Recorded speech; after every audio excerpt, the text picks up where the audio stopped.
Hare Krishna, Hare Krishna, Krishna Krishna, Hare Hare, Hare Rama, Hare Rama, Rama Rama, Hare Hare. जय जय श्री चैतन्य, जय हो नित्यानंदा, जय अद्वैत चंद्र, जय गौर भक्त वृंदा।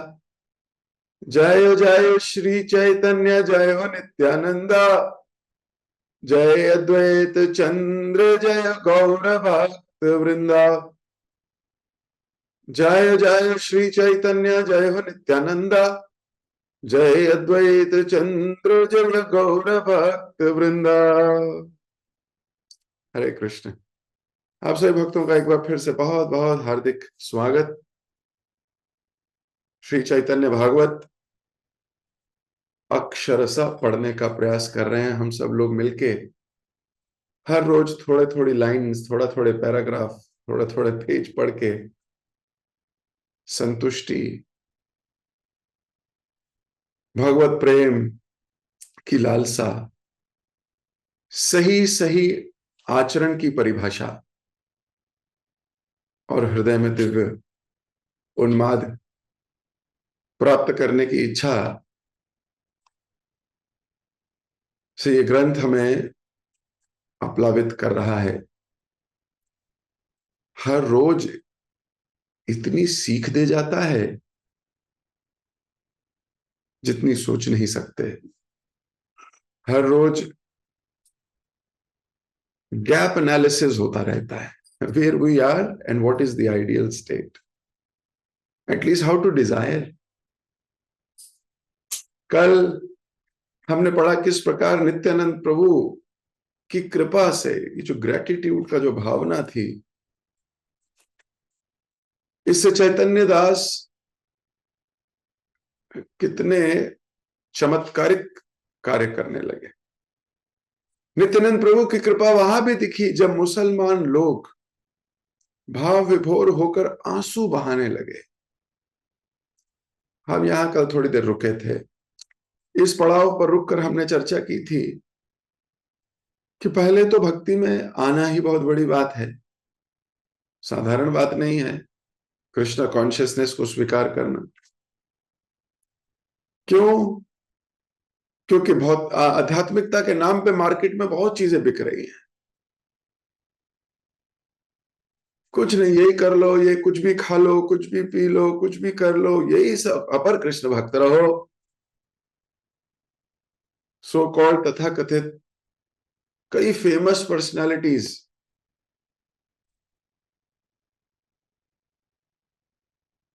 पर लोग आसक्त हो जाते हैं। क्यों? क्योंकि कोई आदेश नहीं देते, क्योंकि बिंदास जिंदगी है। तो शुद्ध भक्ति में आकर्षण शुद्ध लोगों का ही हो पाता है, जो थोड़े बहुत, जिनको इतना डिसिप्लिन, इतना डिटर्मिनेशन, इतना संसार में प्योरिटी से रहना है, इतनी ताकत नहीं है, तो वो एटलीस्ट प्योरिटी का नाम तो ले ही सकते हैं। तो क्या करते हैं? वो भटक जाते हैं इधर उधर उपशाखाओं में, और वहां कोई एंजाइटी ऐसी है नहीं, जिंदगी जियो, भक्ति करते रहो। उनको लगता है भक्ति कर रहे हैं। तो बहुत कम लोग इस आध्यात्मिक प्रोसेस को इतनी शिद्दत से, इतनी जान से फॉलो करने के लिए रेडी हो जाते। पहला। फिर जो रेडी हो भी गए, उनकी समझ अपनी है, एक लेवल तक समझ सकते हैं। फिर जब समझ गए तो इम्प्लीमेंटेशन वीक है।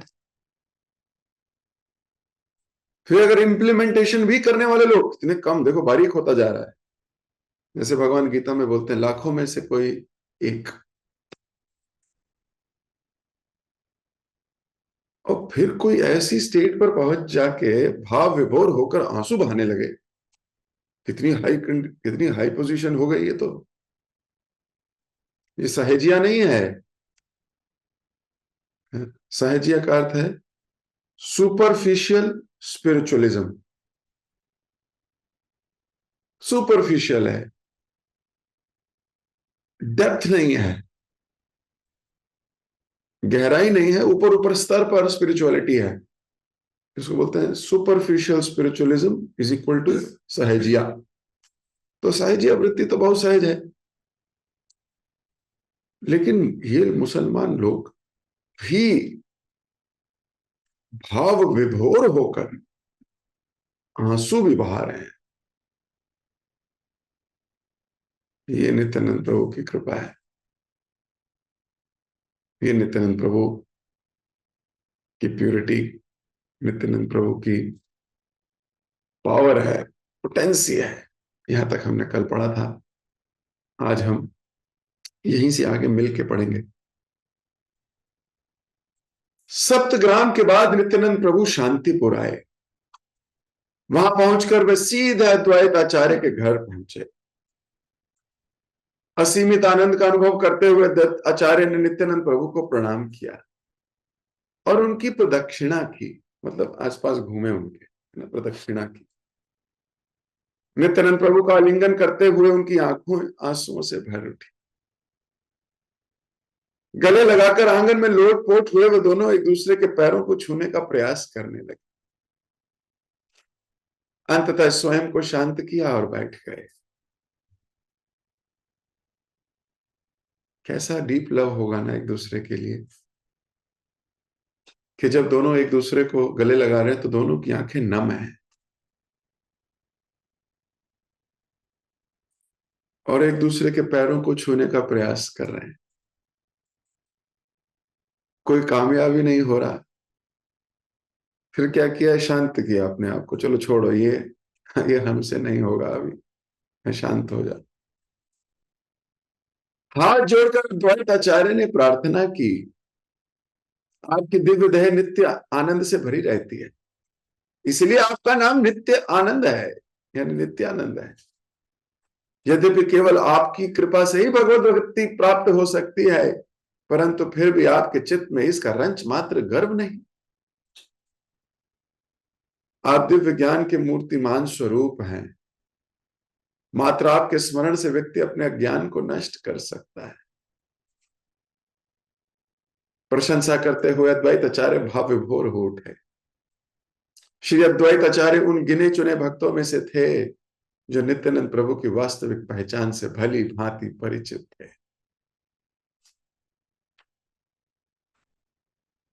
तो अद्वैत आचार्य का यहाँ वर्णन आया है कि किस प्रकार अद्वैत आचार्य नित्यानंद प्रभु के विषय में जानते हैं और उनका गुणगान कर रहे हैं। वो बोल रहे हैं कि आपकी कृपा से भगवत भक्ति प्राप्त होती है। गुरु तत्व नित्यानंद प्रभु की कृपा से ही भक्ति प्राप्त हो सकती है।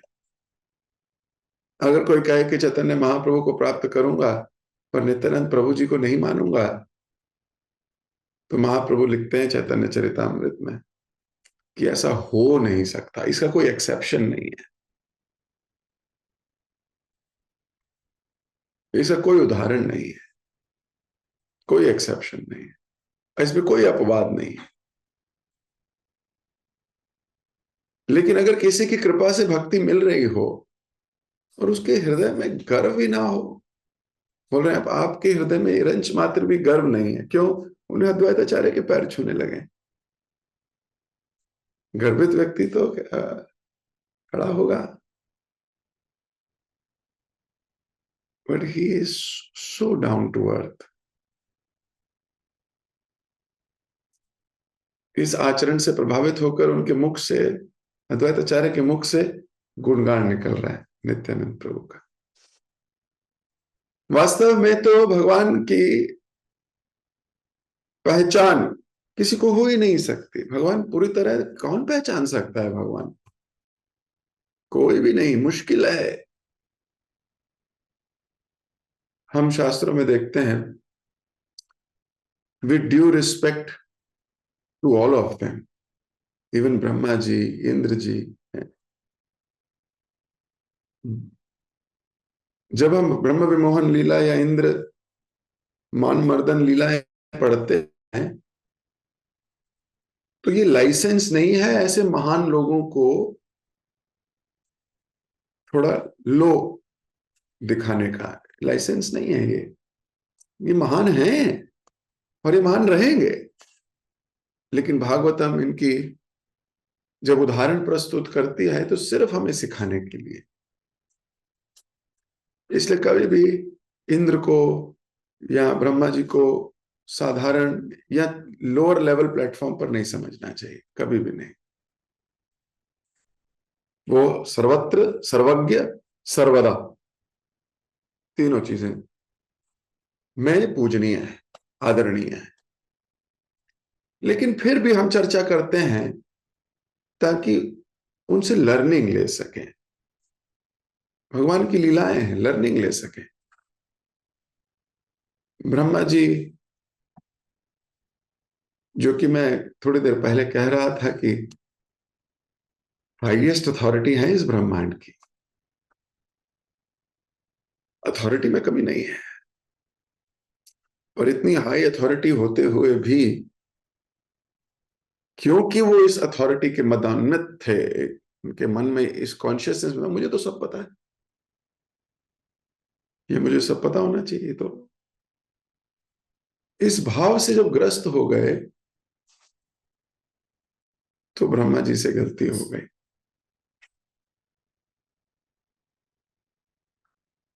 और बड़ी सुंदर प्रार्थना करते हैं जब ये गलती मानते हैं तो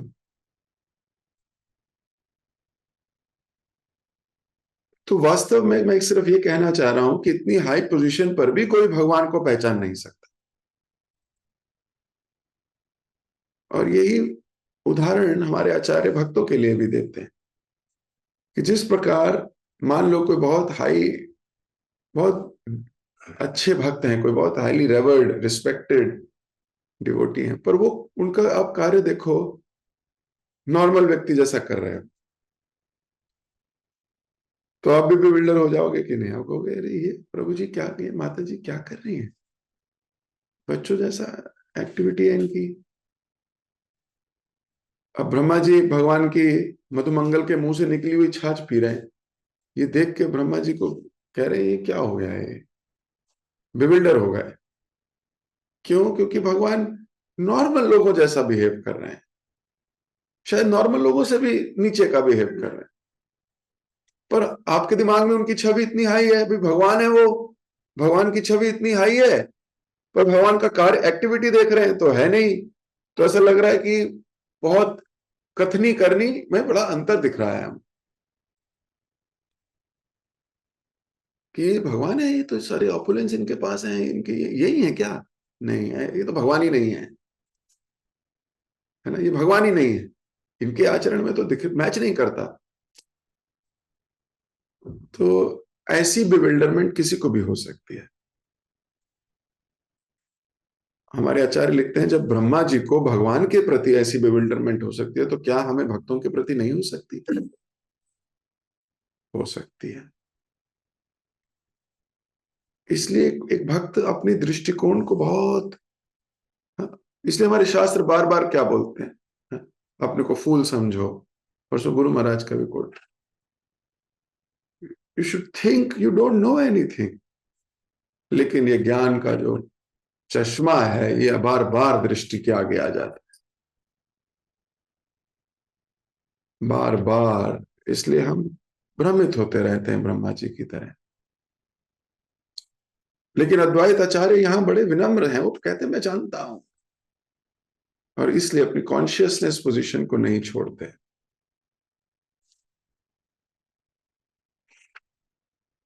तो जब जब व्यक्ति किसी चीज का अहंकार करेगा, जैसे कुंती महारानी बोलती है जन्मैश्वर्य श्रुति श्री भी, ये चीजें अटका देती हैं व्यक्ति को। इदम मानम पुमम पुमान। और हमें पता भी नहीं लगता कि हम इस मदन में बोल रहे हैं। आप इधर अद्वैत आचार्य को देखिए, कितने सिंपलिसिटी से बोल रहे हैं, कभी नहीं भूलते ये कौन है। हमारी प्रॉब्लम शुरू होती है जब हम भूल जाते हैं अपनी पोजीशन और सामने वाले की पोजीशन।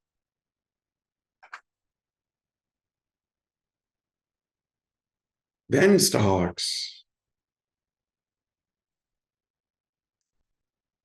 तो अद्वैत आचार्य नित्यानंद प्रभु की वास्तविक पहचान पहचानते हैं, और इसलिए गुणगान कर रहे हैं। क्या बोल रहे हैं?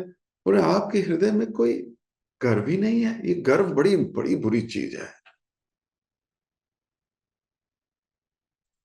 अद्वैत आचार्य किस बात से इंस्पायर हो रहे हैं? बोल रहे हैं आपके पास, आपके अंदर गर्व नहीं है, मुझे बड़ा है ना, आप बड़े वो,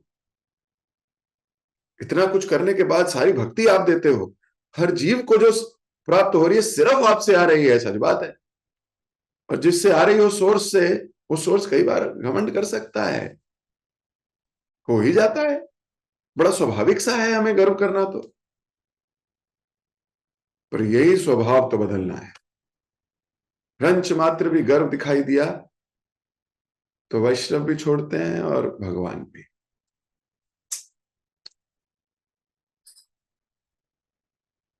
किसी चीज का हमें गर्व नहीं होना चाहिए, हमें सिर्फ इस बात का गर्व होना चाहिए कि हमारे भगवान सर्वश्रेष्ठ है। इस बात का गर्व होना चाहिए कि हमारे भगवान दीन बंधु हैं। गर्व होना चाहिए भगवान कृपा मूर्ति हैं। गर्व होना चाहिए कि हम ऐसे भगवान की सेवा करने में लगे हैं। बस।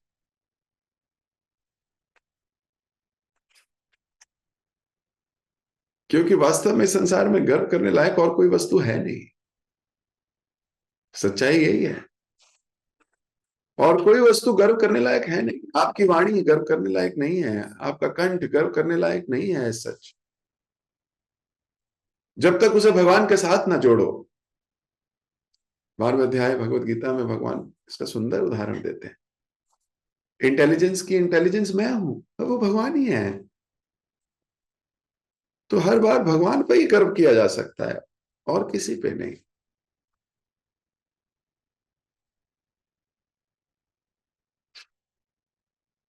कल मैं एक भक्त से बात कर रहा था, तो उनके एक रिश्तेदार हैं, इस जिस जगह हम रहते हैं उस जगह के बड़े प्रख्यात व्यक्ति थे एक जमाने में, बहुत प्रख्यात। हजारों की संख्या में लोग उनके पास आया करते थे पढ़ने के लिए। तो पढ़ाने के लिए बैंक्वेट हॉल बुक किया करते थे, क्योंकि जगह नहीं होती थी उनके पास पढ़ाने की, इतने बच्चे आया करते थे।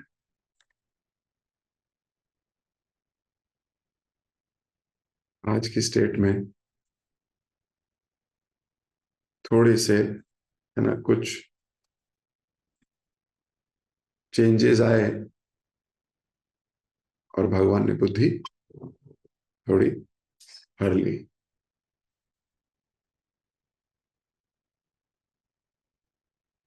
तो केवल दृष्टिकोण देने का प्रयास कर रहा हूं कि सब भगवान का ही दिया हुआ है। किस चीज पे गर्व कर सकता है व्यक्ति? कभी भी कुछ भी बदल सकता है। किस चीज का घमंड है?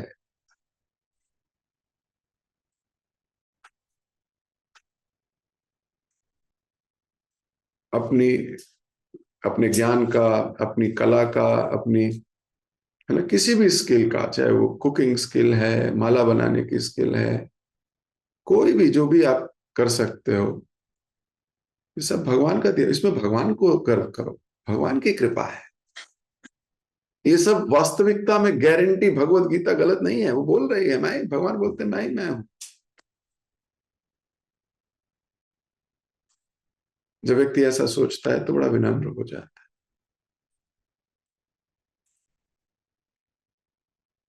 तो गर्व अगर करना है तो भगवान की भगवत्ता पे करो। और कोई वस्तु गर्व करने लायक नहीं है। आपका धन गर्व करने लायक नहीं है। लक्ष्मी तो चंचल है। आपकी सुंदरता गर्व करने लायक नहीं है। सुंदरता भी टेम्पररी है। आपका कुल, परिवार, वो भी आपकी देन नहीं है। वो भी टेम्पररी है। अगले जन्म में किसी और कुल में जन्म लोगे।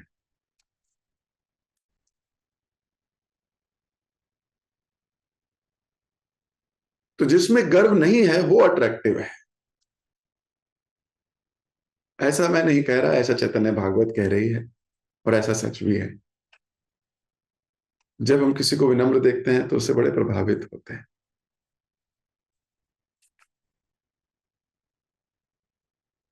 तो यहां पर अद्वैत आचार्य बोल रहे हैं आपके चित्त में इसका रंच मात्र गर्व नहीं है।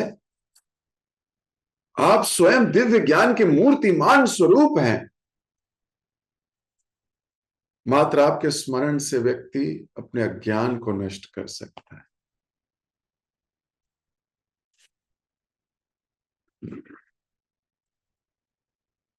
आगे पढ़ते हैं। अब देखिए, दो भक्त, बलराम जी जो कि भक्तों में भक्त हैं, और दूसरे सदाशिव, ये भी वैष्णव नाम यथाशक्ति। जब दो इतने प्यारे भक्त, हमारे लिए तो खैर पूजनीय, सम्माननीय, रेवर्ड, भगवान के प्रमुख पार्षद, हमारे लिए तो बहुत बड़े, जब ये दोनों आपस में बैठते हैं तो क्या बात करते हैं। अब जरा ये पढ़ते हैं।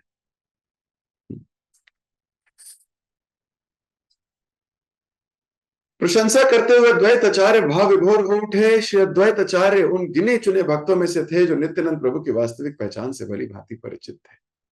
नित्यानंद प्रभु और अद्वैत आचार्य कृष्ण कथा करते हुए अपना समय व्यतीत करते।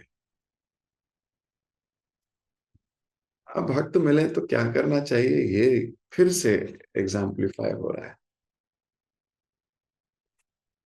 अब कृष्ण कथा तभी तो करें जब कृष्ण कथा पता हो। कृष्ण कथा तभी तो करें जब मन में कृष्ण कथा कहने की, सुनने की इच्छा हो। एक प्रश्न पूछता हूं सरल सा, क्या कभी अकेले में, ओहो पहले क्लीन बोल्ड हो गए, अकेले होते ही नहीं, फिर भी मान लेते हैं, क्या कभी अकेले में कोई कृष्ण लीला का अपने आप स्मरण किया है?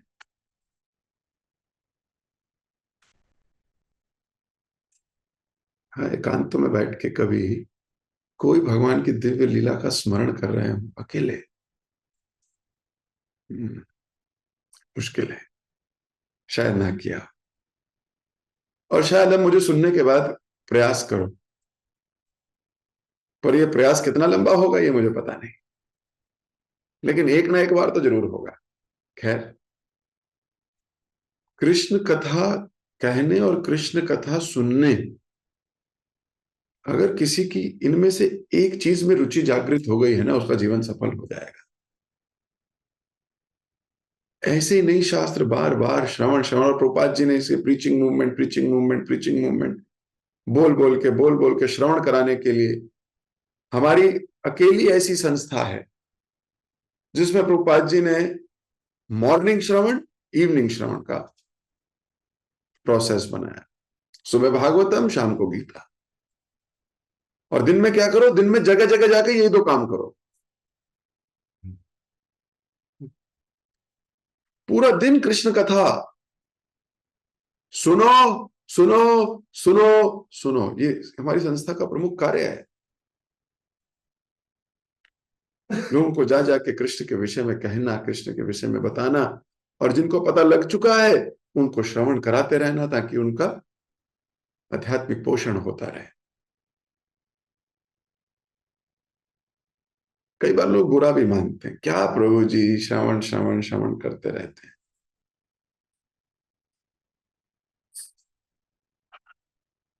पर कोई बात नहीं, किस दिन गाड़ी पटरी पे आ जाएगी। मैं तो कई आचार्यों के मुख से सुना है, वो कहते हैं हमारे जीवन की एक ही अभिलाषा है, श्रवण के प्रति आसक्ति हो जाए, बस। क्योंकि और किसी इंद्री से हो सकता है हमारा इतना कल्याण ना हो। कान इंद्री सबसे महत्वपूर्ण इंद्री है, ऐसा तो शास्त्र भी कहते हैं। रूप गोस्वामी लिखते हैं, जीव गोस्वामी लिखते हैं, राजा कुलशेखर लिखते हैं, कुलशेखर अलवर लिखते हैं, कर्णपुर लिखते हैं, सब लोग लिखते हैं ये सबसे इंपॉर्टेंट इंद्री। हाँ। अब सोचिए जिह्वा क्यों नहीं कहा, जिह्वा तो ज्यादा है, हरि नाम तो जिह्वा से लेना है, तो जिह्वा सबसे महत्वपूर्ण क्यों नहीं है? कान महत्वपूर्ण बताया गया, जीभ से भी महत्वपूर्ण कान बताया गया। तो कई बार विरोधाभास सा लगता है कि नहीं, जब तो जीभ से करते हैं हरे कृष्ण कृष्ण कृष्ण हरे हरे, हरे राम राम राम हरे हरे, तो फिर कान को महत्वपूर्ण क्यों बताया? कान जब तक सुनते नहीं तब तक जिह्वा कहती नहीं। आटा नहीं होगा तो रोटी कैसे बनेगी? तो रोटी इंपॉर्टेंट है या आटा? बिना आटा की रोटी होगी नहीं भाई, तो पहले आटा चाहिए। तो कान होंगे तब जीभ कुछ कह सकती है। इसलिए कर्ण इंद्रियां बहुत इंपॉर्टेंट इंद्री बताई गई। इंसान का सुधार कान की इंद्री से होता है, और इंसान बिगड़ता जीभ से है। बिगड़ना सबसे पहले जीभ से शुरू होगा, इसलिए अगर जीभ पकड़ में आ गई तो बिगड़ना बंद हो जाएगा आपका। तार मध्य जिह्वाति लोभ हमाए सुदुर्मति, ताके जेठा कठिन संसार है कृष्ण बहु दयामय। सुधार, भक्ति में सुधार प्रगति कान से होती है, भक्ति में प्रगति कान से होगी।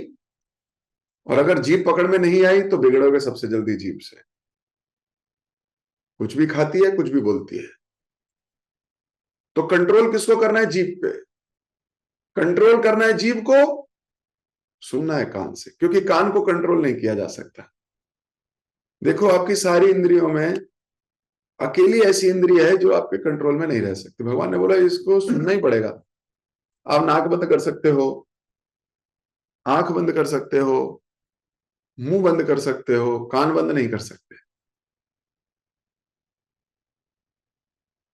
कान तो दिए हैं कि सुनता रहे। देखो ये पांचों इंद्रियां इंफॉर्मेशन लेके ब्रेन को देने के लिए हैं, लेकिन कान है जो आपकी पकड़ में ही नहीं है। क्या हो सकता है कि आपकी वाइफ कुछ बोल रही हो, या पापा कुछ बोल रहे हो, या सास कुछ बोल रही हो, और आप सुन ही ना रहे हो, शट डाउन। ऐसा होता है क्या कभी? पॉसिबल नहीं है। आपके कान में बात जाएगी जाएगी। इसका क्या अर्थ हुआ? हम्म? एक फोटो दिखाता हूं आपको। हाँ? काश ऐसा होता।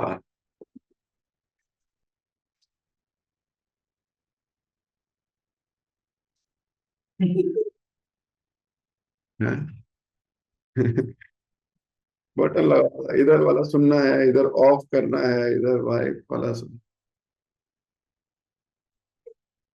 तो ये पर सिलेक्टिव हियरिंग हो नहीं सकती, नॉट पॉसिबल। कर्ण इंद्री दिया है, सुनना ही पड़ेगा आपको। तो इसलिए बड़ी महत्वपूर्ण इंद्रिय है, बहुत महत्वपूर्ण इंद्रिय है।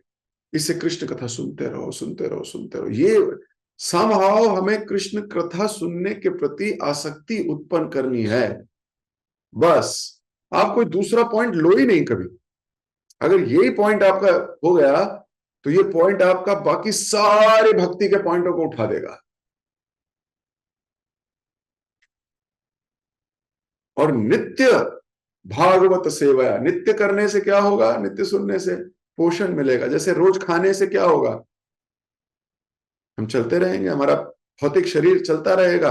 ऐसे नित्य श्रवण करने से क्या होगा? हमारा आध्यात्मिक शरीर चलता रहेगा।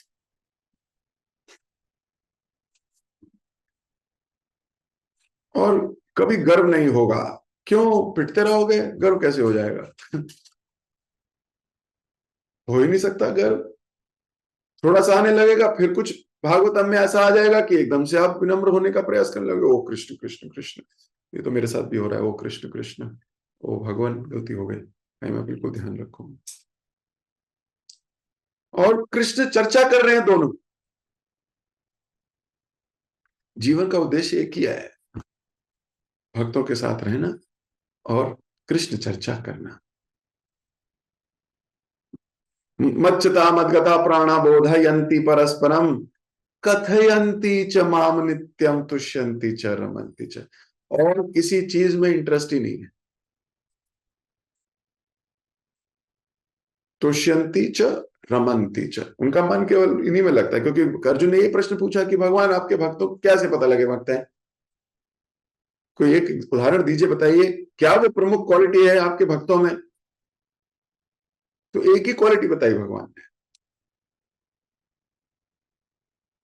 कि उनको मेरी कथा करने में मजा आता है, उनको मेरी कथा सुनने में मजा आता है।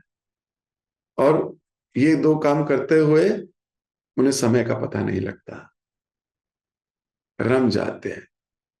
और उसके उदाहरण ये दो ब्रह्म शिव जी और सदाशिव हैं, और बलराम दोनों बैठ के कृष्ण की चर्चा कर रहे हैं। क्या सुंदर दृश्य है। नाहम वसामि वैकुंठे योगी नाम हृदय न चा मद भक्ता यत्र गायंती तत्र तिष्ठामि नारदा। भगवान नारद को बोलते हैं कि मेरे भक्त जहां मेरी चर्चा करते हैं मैं वहीं होता हूं। ना मैं किसी वैकुंठ में हूं, ना ही किसी योगी में। मैं तो जहां चर्चा हो रही है वहां हूं। तो चर्चा करो, भगवान का गुणगान गाओ, भगवान की कथा सुनो। ऐसे करते करते भगवान से प्रेम प्रेम हो जाएगा, जैसे रुक्मिणी को हुआ था, ब्राह्मण पत्नियों को हुआ, इत्यादि इत्यादि। तो इन्हीं शब्दों के साथ अपनी वाणी को विराम दे रहा हूं। नित्यानंद प्रभु और अद्वैत आचार्य दोनों की जय हो। एक दूसरे से जो ये प्रेम करते हैं उसकी भी जय हो। एक दूसरे के गुणों को ऐसे जगत में फैला देते हैं, इस कार्य के लिए उनकी जय हो। और इतना बड़ा सुंदर सीक्रेट अद्भुत प्रेम बांटने के लिए और फिर भी गर्व ना होने के लिए इनकी जय हो। और आप सबकी भी जय हो जो इतने प्रेम से इनकी कथा सुन रहे हो। जगत गुरु शिल प्रभुपाद की जय, श्री चैतन्य भागवत की जय। किसी भक्त का कोई प्रश्न हो तो पूछ सकते हैं।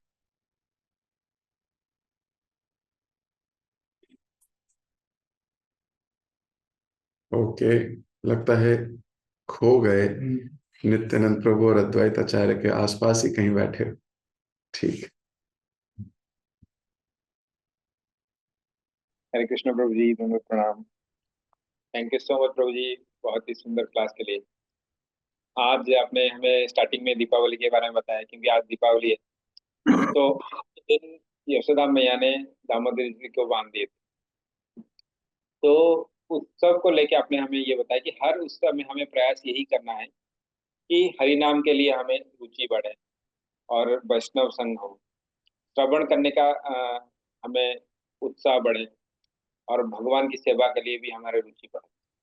तभी जो उत्सव है उसका बेनिफिट हम ले सकते हैं। तो उत्सव में हमें उत्साह दिखाना है, भक्तिवर्धन कार्य के लिए हमें उत्साह को बढ़ाना है। आपने ये भी बताया कि हर वक्त विनम्र रहना है, पोस्ट और पोजीशन को भूल के उत्साह के साथ हमें भक्ति करना है। और आज की क्लास में आपने ये बताया कि गुरु तत्व को बिना प्रसन्न किए हम भगवान को प्रसन्न नहीं कर सकते। और आपने ये बताया कि अन्य देवता को हम डिसरेस्पेक्ट नहीं करना चाहिए, क्योंकि शास्त्र हमें कुछ शिक्षा देने के लिए इनका एग्जाम्पल लेके हमें समझाते हैं। क्योंकि देवता लोग भी कई बार भ्रमित हो जाते हैं, जैसे हम भी कई बार भ्रमित हो जाते हैं वैष्णव को देख के। और आपने बताया कि हमें किसी चीज को लेके घमंड नहीं करना चाहिए, क्योंकि भगवान एक सेकंड में इसको हर सकते हैं। तो गर्व हमें सिर्फ भगवान की भगवत्ता पे ही करना चाहिए, बाकी तो सब टेम्पररी है। जो पोस्ट, पोजीशन, धन, यश, सुंदरता, कुल, ये सारे टेम्पररी। और आपने हमें ये बताया कि भक्त जब आपस में मिलते हैं वो सिर्फ कृष्ण कथा ही करते हैं। तो नित्यानंद प्रभु और अद्वैताचार्य जब मिल गए हैं तो वो कृष्ण कथा ही कर रहे हैं। तो हमें भी प्रयास करना है कि हम जब मिलें तो कृष्ण कथा करें। और आपने ये एक चीज बताया कि जब हम अकेले में भी हो हमें ये प्रयास करना है कोई कृष्ण का लीला हम स्मरण कर पाए। और आपने ये बताया कि सुबह और शाम को हमें शास्त्र पढ़ना है और शास्त्र को श्रवण करना है, बाकी दिन हम सबको श्रवण करवाना है। तो इसमें आपने बताया कि जो श्रवण करने के लिए हमें कर्मेंद्रिय जरूरी है, सबसे श्रेष्ठ यही है। तो भक्ति में जो हमें प्रगति कराता है वो हमारी कान ही कराता है। और जो जीव है वो बहुत खतरनाक है। इसमें हमें इसको कंट्रोल करना है, क्योंकि इससे दो काम हम कर करते हैं, तो इसको हमें कंट्रोल करना है। थैंक यू सो मच प्रभु जी। सभी भक्तों की भी धन्यवाद मैं प्रेम पूर्वक श्रवण करने के लिए। आप प्रभु जी का धन्यवाद करेंगे इस बार। हरे कृष्ण नाम। हरे हरे हरे हरे कृष्णा कृष्णा कृष्णा हरे हरे, हरे राम राम राम हरे हरे। सो मच प्रभु जी।